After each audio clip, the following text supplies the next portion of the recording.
my name is Fernando Lara. Welcome to the Movie Making Basics with the workshop with the Utah Film Center. This is a tumbleweeds workshop, so we're excited to have you here. We have quite a lot of things to go through, so I'm gonna try not to talk as fast, but yeah, let's jump into it. A little bit about myself, like Julie said, I'm a filmmaker, producer, and editor. I've been working 11 years in the industry. Got my start on making YouTube videos when I was a teenager. I'm the owner of Fill It In Productions, which is a local production company. I went to the U, graduated with 2 degrees, one in filmmaking and one in mass communications. I work full-time as a producer for the Utah Education Network, and I have screened some of my short films for Slamdance Film Festival, Big Sky Documentary Film Festival, Fear No Film Festival, and the Utah Dance Festival. And I've worked in a variety of fields within filmmaking as a director, again, producer, editor, but also I've done sound, lighting, camera work. So just a one person band, basically. Now, this is our agenda for today. We're going to be covering 4 major topics. We're going to be talking about directing, storyboarding, cinematography, and editing. We're going to be talking about what does a director do, how you can start putting your ideas on paper with the storyboard, with the cinematography, how you can take your movie to the next level, and with editing, how we can put it all together. Now, keep in mind that all these concepts you can do at home. You can use your phone. Some of the stuff that you can't really see it here, but I've shot some of the examples that I have in this presentation with my phone, so you'll be able to see that yes, you can do this yourself at home. All right, let's talk about directing first. I wanted to share with you some of my favorite directors that I look up to. So we have here Alejandro González Iñárritu. He directed Birdman and The Revenant. We have Clara Aranovich Valdez. She's directed one of the episodes of the anthology series Into the Dark. I think that her episode is called Tentacles. And she's also done a lot of work for PBS. Chloe Zhao, of course, this year's Oscar winner with Nomadland. She's amazing. Barry Jenkins, he directed Moonlight. Alfonso Cuarón, he directed Roma, and Regina King, she directed One Night in Miami. So I just kind of wanted you guys to see the type of directors that I look up to and that I hope to aspire to be like in the future. Now, a lot of people will ask, what does a director do? What I've compiled here for you guys is a little video clips of behind the scenes footage of this director that I was talking about. So you can feel free to watch this video. It doesn't have any sound, but I want to talk about the 4 pillars that I think a director has or should have. So we have communication, leadership, being kind of a one-person band, and using your network. Now, with communication in any field of work, filmmaking, or any job out there, communication is key. Now, as a director, you have your vision, and it's your job to communicate that clearly with your cast and your crew. As you can see here, Greta Gerwig is directing the actors and Lady Bird, talking to the crew and the camera people on what she's thinking about doing. Right. And it's very casual, like I don't think a director needs to be like, telling people what to do exactly, but more of like handling the flow of the production, which leads me to the next part, which is being a leader. Being a leader doesn't mean that you need to be demanding. So one thing that I've come to understand as working as a director sometimes is that I'm not going to have all the answers all the time. And that's why I'll need to rely on my crew, on my actors to help me find all those answers to these problems, to these questions that we all have on set. One thing with actors, one thing that I've learned most recently is that let them channel the character that you've created. If you've written the piece or if you're directing the piece, let them go take that character and use their skill. Don't just have them mimic what your idea of the character is, because you casted them for a reason, yeah, right? You are allowing them to take that character and take it wherever they want to go with it. And same concept applies with your crew, with your camera person, with your cinematographer, with your editor. Let them, do their thing, and then collaborate with them, give them feedback, and just work back and forth with them. Now the next concept is being a one-person band. Now, at first, this is what I did. I used to do everything. I used to direct, do the camera work, edit my own movies. I still kind of do with UEN. We have a team of 5 people, but most of the time each of us are directing a piece, but we're also going to be doing the camera work, doing the interview, also the editing and all that. I personally think that this is a good skill to have, to kind of know a little bit about everything, because that will let you know what to expect when you're working with other people that are doing camera work or editing, right? So yeah, don't be afraid to get your hands dirty doing microphones, so operating sound, or handling the cameras, doing color correction, or even creating your own music in GarageBand, right? Don't be afraid to do all of those things.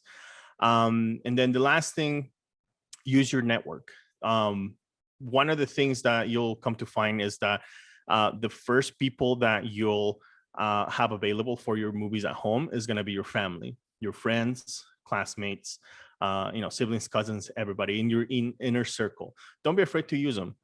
Ask them to come help you with this movie. If you want to make something, cast them in it. If you want to teach them how to use the camera, go for it. Show them this is how you point it. This is where you click, play or record, and just show them what to do. And also, if it's just yourself, you can also get super creative when using different characters.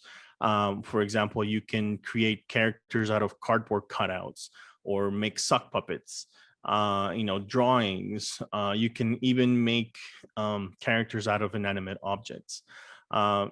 Just be creative. It's your movie. Make it fun, and just have a good time. We're gonna move on to storyboarding. Now, what is storyboarding? Essentially, when you're making a film, you have a script, a written script that has all the scenes, all the dialogue, everything. Now, what a storyboard does is basically translate all of that script, or the majority of that script, into a visual medium, mostly with pictures. As you can see here in this example from Harry Potter and the Order of the Phoenix, I think, you have at the top the storyboard of the specific scene when they're looking for the prophecy. Right, so you have the close-up of Harry at the top, and then the wide shots of them fighting and bringing out all the prophecies all around them, right? So storyboards basically help you visualize the story.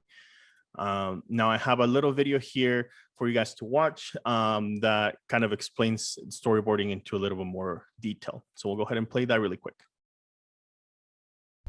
Storyboards are illustrations that represent the shots that will ultimately make up a movie.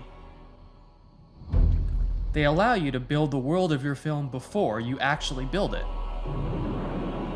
There aren't any strict exacting rules on how to do storyboards. Conveying information is what's important. Storyboards are ultimately a technical document, a tool. So it doesn't matter if you're a skilled illustrator or not. This can work just as well as this. Wait, you could take care of this. Yes, no problem. Okay, so essentially, what storyboarding is, just drawings, right? And they can be super complicated, or they can be very simple. Now let's go a little bit more into detail about that. As you can see in this example that I'm using from the movie Up, we have one of the beginning scenes of the film in very detail, like frame by frame almost, of the drawings of the two characters interacting with each other. Now, right here in our second example, from I believe this is Spider-Man 2, We have very detailed pictures as well, very, very good drawings, but they're a little bit less, they're a little bit smaller, right? So they're mainly focused on the big action sequence of this scene. But it's still, very complicated drawings. Now, our next example, we have a scene from Justice League. And here you still have, the main action shots, but the drawings are getting simpler and simpler. You have basically stick figures, right? You have some notes right here. You have I believe the purpose of the yellow lines is the sunlight, is the sunlight hitting Superman as he's talking to Lois Lane. Now moving on to our next example. Knives Out. As you can recognize, my background is actually the library from the father from the movie Knives Out, if you've seen it. But this is an actual frame of the storyboard.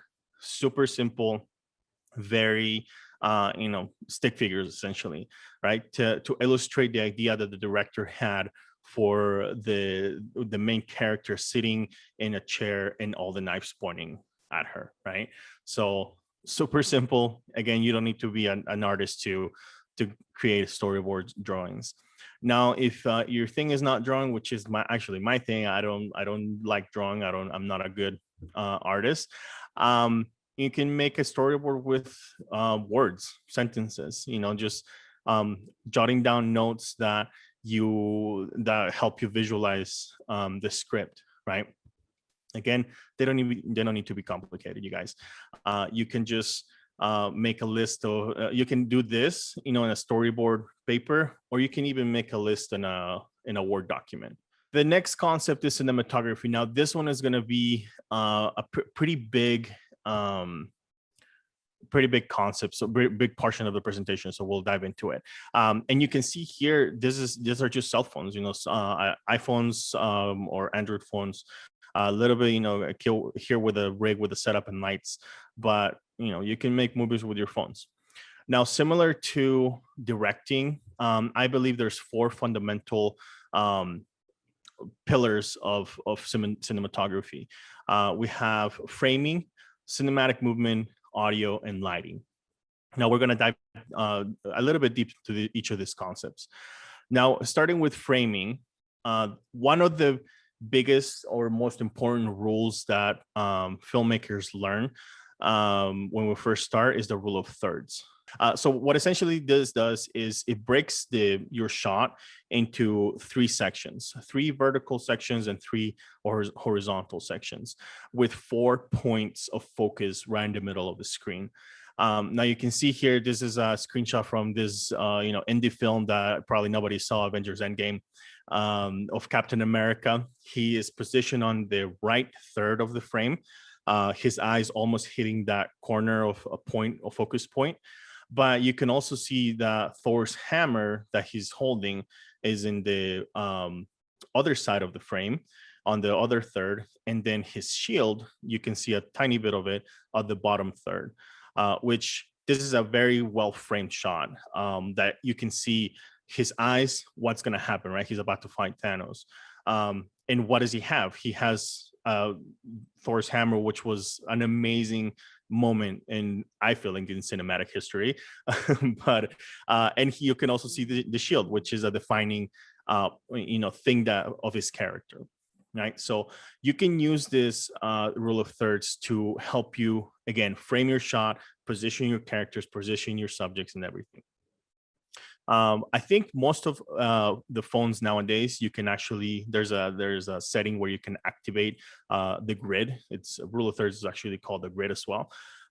So you can turn that on, or you can actually put some tape on your screen that will help you use the rule of thirds. So, okay. The next thing, so we're going to talk a little bit about different types of shots now that we've established the rule of thirds. So I have another little video here. It doesn't have any sound, but this one shows establishing shots. Now, what establishing shots mean is essentially what the name is, right? Is a shot that establishes the scene that you're about to watch. They can help you set up your location. They can help you set up the tone, the mood of this of the scenes, like the examples that we're watching here. Think about what these shots make you feel, right? Lord of the Rings, Gandalf is going to Minas Tirith.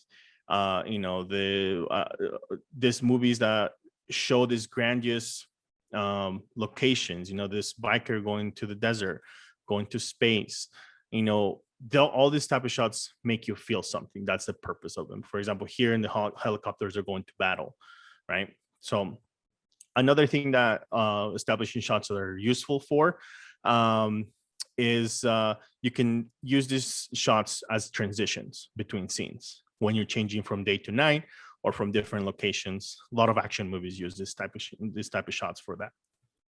Now we're going to talk a little bit more specific type of shots. So the first one that I have for you is called a string long shot or extreme wide shot. So this is a screenshot from Mad Max Fury Road.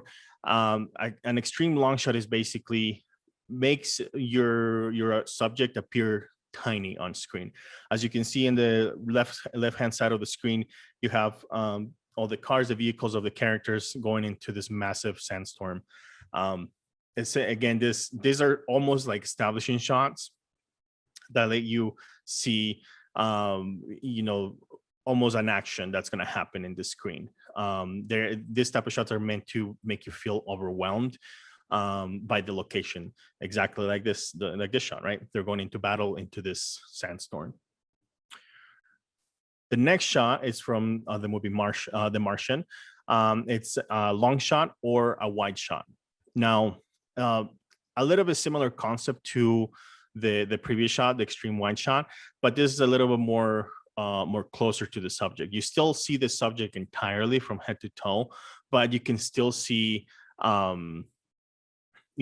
everything, the surroundings, where the subject is. In this example, he's in Mars. I think this is the scene where he got left behind. Spoilers, sorry. And what does it make you feel like? Does it make you feel anxious? Does it make you feel lonely, suspenseful, right? The next shot, another indie film, Guardians of the Galaxy. This is a full shot. This is basically to showcase the characters of your film. As you can see, this is head to toe. You can see all the members of the team. Most of these shots are going to be used as kind of lineup shots, like if you've seen them in thriller movies or action movies or heist movies. When they catch the guys and they put them all in a lineup, this is the type of shot that they're using, a full shot. The next shot we have is the Cowboy Shot. What this is from the film Wonder Woman. I believe this is Wonder Woman 1. Basically, the Cowboy Shot was coined after the craze of the Western movies from back in the day. We have the shot that is only framed basically from the thighs, mid thighs up, essentially where the cowboys would put their guns, right? And you'll see the stance, the cowboy stands between two enemies or something like that. And essentially these shots are used to signal an action that's about to happen. The next one is X-Men Days of Future Past. It's a medium shot. So you can see here, you have Magneto pretty much in frame, but these ones are usually from your belly button or chest up. You can see all the head, but you can also see the surrounding very, very well. And these shots can be used as a buffer between dialogue and other important moments that will be later shown as a close-up shot, which is our next shot. Now the first close-up shot is the medium close-up shot. So this is from the movie Inside Out. We have Joy here. The medium close-up shots are usually from mid arm or shoulders up, and you can see that the background is you can still see it, but it's pretty blurry, and the focus is on her face and her reaction. right? So this is one type of medium shot that close-up shot that you can use.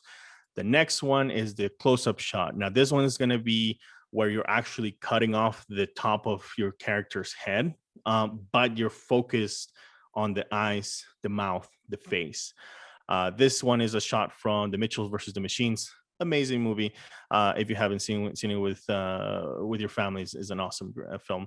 But this specific shot, our character Katie, she's looking at the phone. She's received some good news, and you can see the excitement and happiness in her face. Right. Those are what this close-up shots are for. Now the next one, this is an extreme close-up. So just as the first one, the extreme wide shot, this is an extreme close-up, is going to be super tight on your subject. So we have two examples, one from X-Men First Class and one from Little Miss Sunshine. Fantastic films. But on the first one, we have Magneto. You can see just his eyes, the frame of his helmet, some stuff from battle. What's about to happen. He's upset. He's looking at the enemy. This is signaling that something big is going to happen. And same thing at the bottom with Little Miss Sunshine. She's looking at what's it called? A fashion show, and this is the moment where she's realizing that that's what she wants to do. She wants to be in a beauty show. So both extreme close-up shots, both very different feels, right? So depends on what you want to show with your characters, the emotions that you want to show with them, right? This is a great shots to show emotion. All right, now moving on to cinematic camera moves. We have essentially is basically moving the camera. Will help your films feel more dynamic rather than just having them in a tripod and just a static shot. Now, very simple. The simplest camera moves will help you 100 times. Make your film better 100 by 100 times. Now, you don't have to have fancy equipment. You can use the stuff that you have at home. You can actually build your own tripod. In the resource document that I talked about before, we'll have a link to one of the online classes or workshops that SpyHop, which is a media organization here in town, that they teach you how to make a tripod out of a cup and a pencil, which is awesome. You can use other things around the house to give movement to your camera, like a skateboard, something that has wheels that slides as a dolly. And then practice your handheld moves. If you don't have anything, or if you can't think of anything at home, practice your movements with your hands, right? One of the biggest things that we learn if we're holding the camera and filming at the same time is that the heel to toe motion, right? So heel to toe, that's how you want to walk when you're holding a camera and try to make it steady. Also make sure you lock your arms, don't lock your arms too long because you might pass out, but practice your handheld motion so it's not as shaky, and you can use that. Right now, the next thing is, don't be afraid to make your camera a character in your film as well. And this little animation, we have this curious little camera that's looking at this ball that appears out of nowhere, and it's just like, what is this, right? You can almost do the same thing with your phone or with the camera at home. You can make certain movements that give your camera character. Okay, now let's talk about the specific camera movements. So this, like I said before, these were all shot with my phone at home with the toys that my kid has. I have a 2-year-old. He has lots of toys, and he was gracious enough to let me borrow them to show you guys how you can make cinematic camera movements at home. So the first one we have here is the pan. Very simple, very useful. We're moving the camera side to side and back and forth to showcase our subjects, in this case, which are an airplane and a helicopter. Now, the next thing I want to show you is how I did this shot. So at home, I have this little rig where it's a tripod, and it has a rig at the top where you can put your phone, but you can also use your hands for this. Super simple. You can see I'm literally panning the camera side to side. You can get great shots. And with phones nowadays, you can actually use a slow-mo setting will help, in which will help you, make more cinematic movement in your phone with your phone. So, okay, the next shot, it's the pedestal shot. This one, as you can see here, we're coming up from the bottom and looking at our subjects at our construction trucks in this setting, right? So, and then we keep going up, and sometimes the camera will go far away that will have no footage of our subjects. So, very simple. Again, how I did this shot. I have my cell phone on the little brick tripod, and I'm literally just going up and down, up and down. And again, the setting of slow motion is turned on, so it'll help me stabilize a little bit the shot that I'm taking. And the next shot is the tilt, and this one has a little sound. So.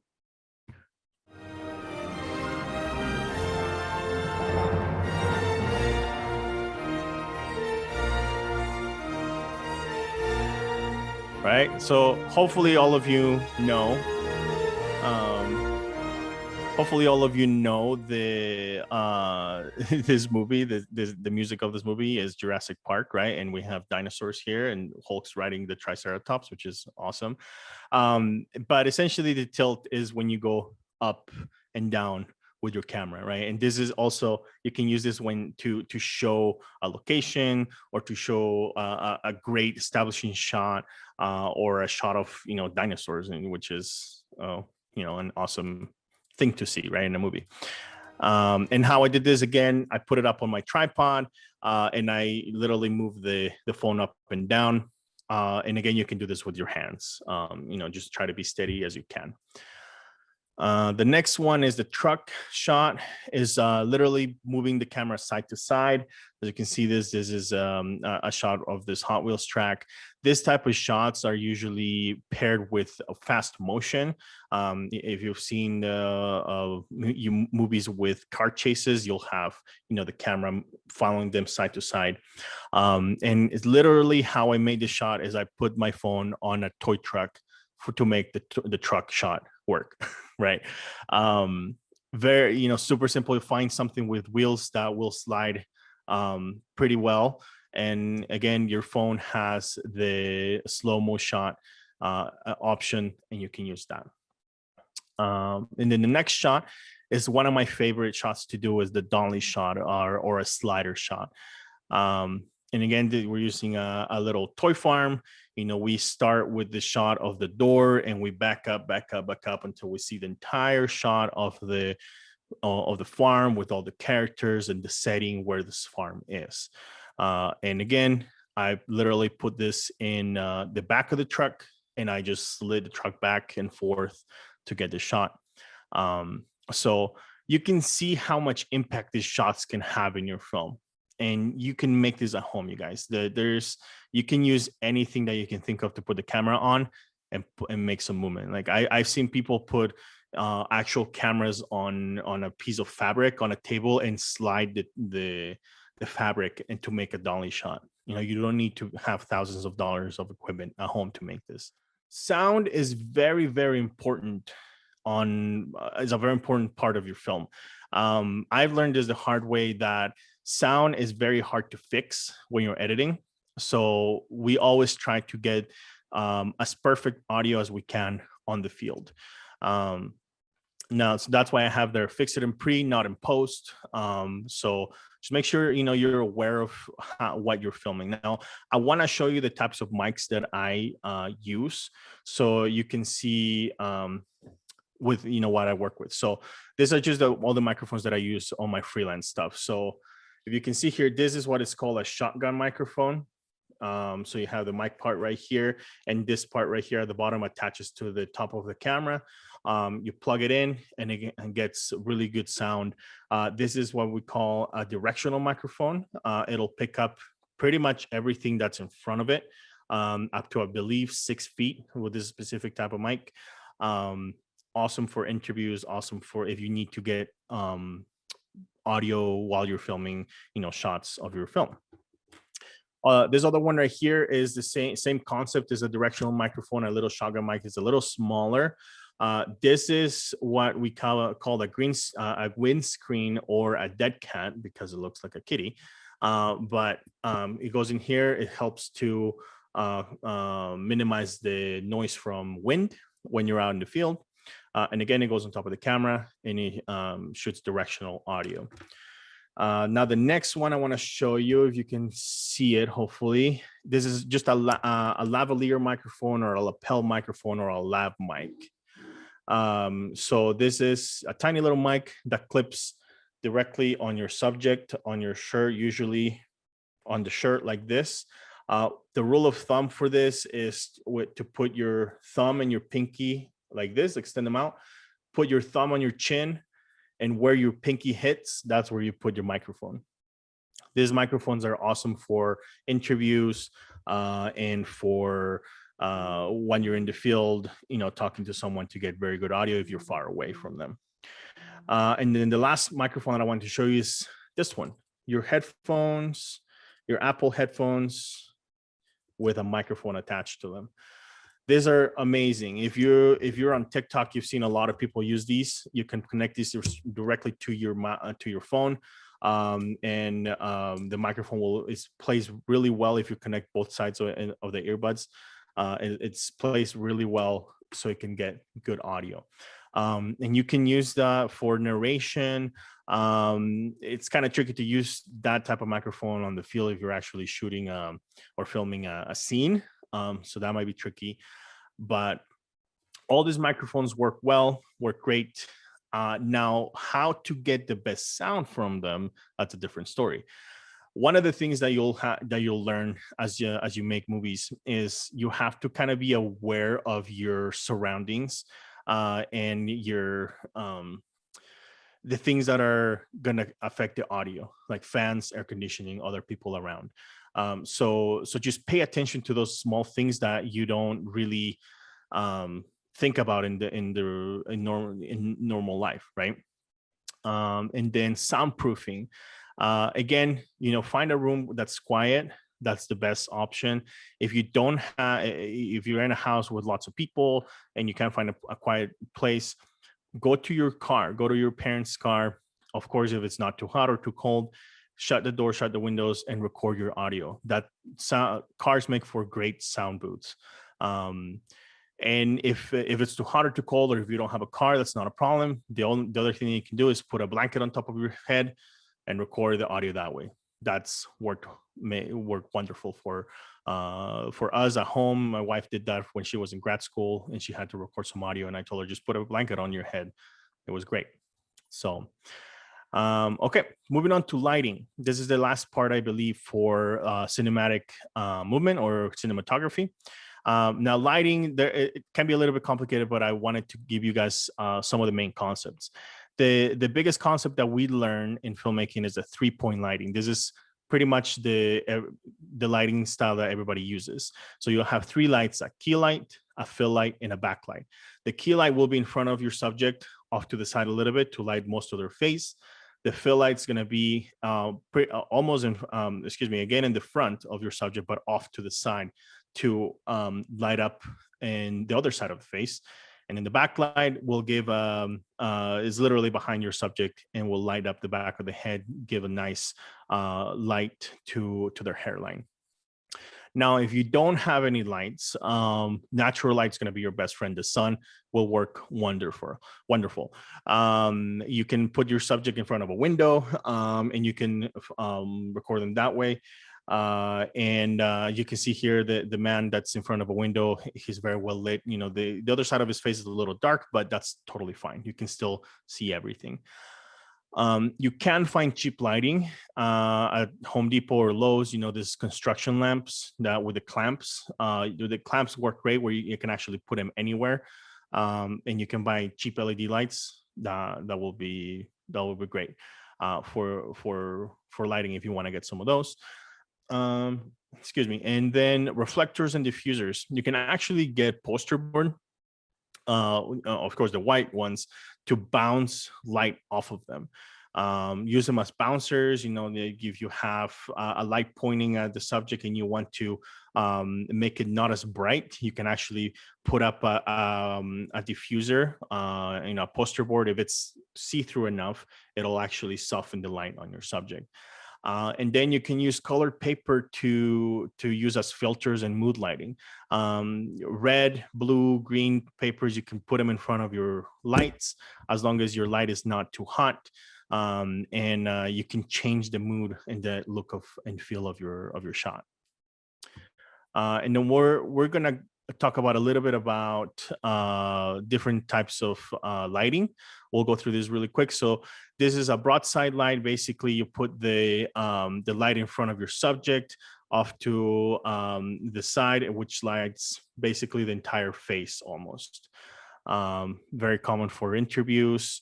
The next one is short side. It's the same concept, but you put the light in the other side, which lights the other side of the subject, but you don't move the camera. So you leave the camera in the same place, and in the camera side of the face will be a little bit darker. Next, we have side lighting, which is essentially what it sounds like. So you put the light on the opposite side of the face, and you'll have one side that's lit, one side that's not. These are all great, lighting techniques for interviews. Now the next one, this one's a little bit more moody. This is backlighting, literally what it says as well. You put the light behind your subject up high and you point it down, and you get the nice, illumination on the hat, but nothing on the face. So these are for interviews where you want to give a little bit more dramatic look and you only see the silhouette of your subject. The next one, almost same concept, but you have the light behind and off to the side of your subject. So you'll be able to see a little bit more of the hat and then the side of the face, but nothing in front of the face as well. So you can use either this one or the backlight to give that type of shot. And then the reflector fill, this one, you're actually going to use two lights. So you're going to be using a key light, which is the main one in front of the subject, and then a little reflector light at on the other side off to the side to give a little more contrast, a little bit more light. That one's usually dimmer than your main key light. And then the next one is going to be cross lighting. If you have two subjects in front of your camera, you're basically putting two lights behind them. One, for example, to light our subject on the left, we're going to put a light behind him, excuse me, off to the right side. And then to light the guy on the right, we're going to put a light behind the other guy off to the left to light him. Sounds complicated. Trust me, it's not. You just literally put the lights behind them and just kind of position them where you want to light them properly. All right. Keep the questions coming, everybody. Thank you. And we're going to move on to our last section, which is editing. Now, editing, there's a lot with editing, so it's hard to kind of crunch it down a little bit. We could probably spend like 5 hours on just editing alone, but I wanted to show you what my edits look like. At the top, we have something that I've done with UEN, very extensive, lots of edits, lots of transitions, lots of effects. At the bottom, this is a freelance project I did with a dancer. I was just recording their choreography, and they just wanted clips of their dance. So very simple. Now, with the editing, essentially, you're putting it all together. I see this kind of a puzzle. You have all these different video clips, all these different shots, and you're just lining them up in a timeline and a sequence, and you're putting it all together, right? So luckily, there's access to tons of different software for everybody now. Editing software is very accessible to all. One of the coolest things that Utah does for students and educators, you actually have access to the Adobe Creative Cloud. So Adobe Premiere Pro, Photoshop, Illustrator, like everything for free. You just have to use your school login. So take advantage of that if you're trying to get into editing or movies, right? You can use that for free. If you have a Mac computer, you can use iMovie. Usually comes free with all Macs. And then if you have a PC, don't worry. there's lots of open source editing software out there that you can get for free or for very little money. We will have a list of all those in the resource document as well for you. Now, I wanted to give you a little bit of my editing tips, just because I like I told you, editing is there's a ton to know about it. But these are the top ones that I've learned through my years as a filmmaker. Take multiple shots, lots of takes, and make those shots longer than usual. So the first one, multiple shots. You definitely want to have a variety of different things that you film, so you can pick and choose on your edit. But also make them long. Don't just record for 5 seconds and then you're editing. You're like, oh, my camera was shaky the first 3 seconds and I only have 2 seconds left. I always film 15 to 20 to 30 seconds per shot. So that way make sure, I start recording, I position my camera, I'm stop moving, and then I let it roll, and then I can use that for my edit. Backup your footage, you guys. Trust me, backup your footage. You don't want to lose everything and then have to reshoot everything that on your project. I've learned that the hard way. So make sure you have copies of all your footage. Organization is key. Definitely organize all your files. It will help you find the shots that you want, that you need, and also help you realize what you have or what you're missing. Excuse me. Putting together an assembly cut. This is essentially putting everything that you want on your movie in a timeline, in a sequence, right? Like I showed you to the top, that's what it's called, a sequence. On those examples that I showed you before. And essentially you're going to have, a 20, 30 an hour long movie that's just everything that you want in it. And then start cutting it all up. Start cutting stuff that's not essential, that you don't want. Keep in mind your idea, the point that you want to come across in your film. That's how you want to cut. There's tons of different types of cuts out there. There's jump cuts, L cuts, J cuts, cross cutting, cutting on action. I have a link to a video that explains all of these. But the first one, for example, jump cutting, you'll see that a lot in YouTube videos where they're cutting out the ums and the uhs and the pauses to make it flow faster and quicker. And then transitions. Definitely use transitions. If you've seen any Star Wars movies, they use the wipes or the circle, the transitions between scenes. Those are fun little things that you can use to improve your edit. And then the last thing I wanted to talk to you guys about was this is actually in Spanish at the top. My apologies. But this is B-roll, visual effects, sound effects, and color correction. So essentially what B-roll is extra footage that you're filming to complement your main footage. So we have, for like, if you've seen interviews, you have the talking heads, the person talking about whatever they're talking about, and then they'll cut to a shot of what they're actually talking about, right? Like, let's say they're talking about students, so they'll cut to a shot of a school or something like that, right? That's what B-roll is. You can definitely use those in your edit. Visual effects, we're talking about transitions, and like little animations that you can put in there, text that you can use in your videos, and all of that. That's what visual effects are. And then sound effects, you can add emotion with sound and music. You can help set the mood of your film with certain sounds and certain music. And then I want to show you guys this video from this filmmaker that took the regular footage and color corrected it to look like something else. So this leaf, it looks like it's autumn now. This regular shot of this plant with the back of in front of the sea or a lake, now it's a winter shot.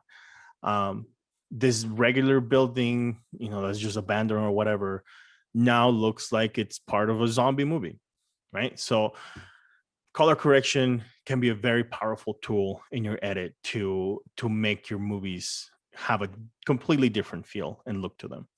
Color correction can be a little bit complicated, but with enough practice, you can do amazing things with them.